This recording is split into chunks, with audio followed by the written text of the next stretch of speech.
அஸ்ஸலாமு அலைக்கும் வரஹ்மத்துல்லாஹி வபரகாத்துஹு. தோட்டம் செய்யலாமாக நிகழ்ச்சியை தலைமை தாங்கி நடாத்தி கொண்டுள்ள நமது ஆதம் லவ்வை முகமது ரியாஸ் அவர்களை இந்த தோட்டத்தின் உரிமையாளருமாகிய ஆதம் லவ்வை முகமது ரியாஸ் அவர்களை சிறிது நேரம் உரையாட்ட கொடுக்கின்றோம். அஸ்ஸலாமு அலைக்கும்.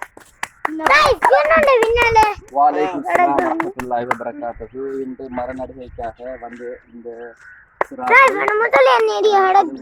கோத்தபாய மஹிந்த அவர்களின் புதல்வர் அல்லாது மன்சூர் ஆதல் அவர்களின் புதல்வர்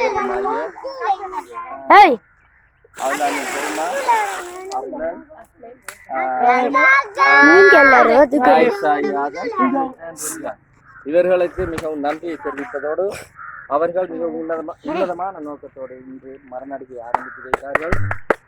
வளரும் பிள்ளைகள் போல தென்னங்கிளைகள் வளர்ந்து மிகவும் சிறப்பான முறையில் பலனை தர வேண்டும் என்று அவர்கள் அதற்காக அவர்கள் மிகவும் ஆர்வத்தோடும் துவா பிரார்த்தனையோடும் இன்று மரநடுகை நட்டு தந்தது மட்டுமல்லாது இந்த காலையினை மிகவும் செழிப்பாக பராமரிப்பது மட்டுமல்லாது அவர்கள் ஒவ்வொரு நாளும் வந்து அவர்களுடைய கண்டுகளுக்கு தண்ணீர் ஊற்றுவதாக ஒப்புக்கொண்டிருக்கின்றார்கள்.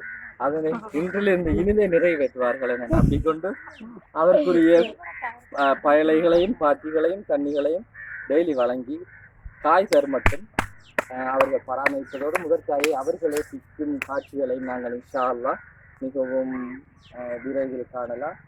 இந்த கன்றுகள் 4 வருட கன்றுகளாக இருக்கின்றது. இப்போது அஃப்லா ஓயில் படிக்கின்ற டைமில் இந்த கன்றுகள் காய்ச்சும் என நினைக்கின்றோம்.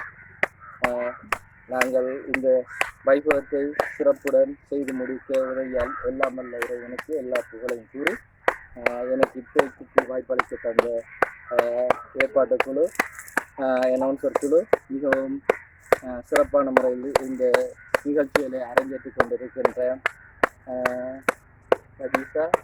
கதிஜாவும் அவர்களுக்கும் நன்றியை தெரிவிப்பதோடு ஹெக்ஸாவும் அவர்களும் மிகவும் இந்த வேலைப்பாடுக்கு மத்தியில் வேலுக்கு மத்தியில் சுமைகள் பாராது இந்த வேலைகளை செய்து தந்திருக்கிற அவர்களுக்கு நன்றியை கூறி துவா பிரார்த்தனையோடு இன்று முடித்துக் கொள்வோம்.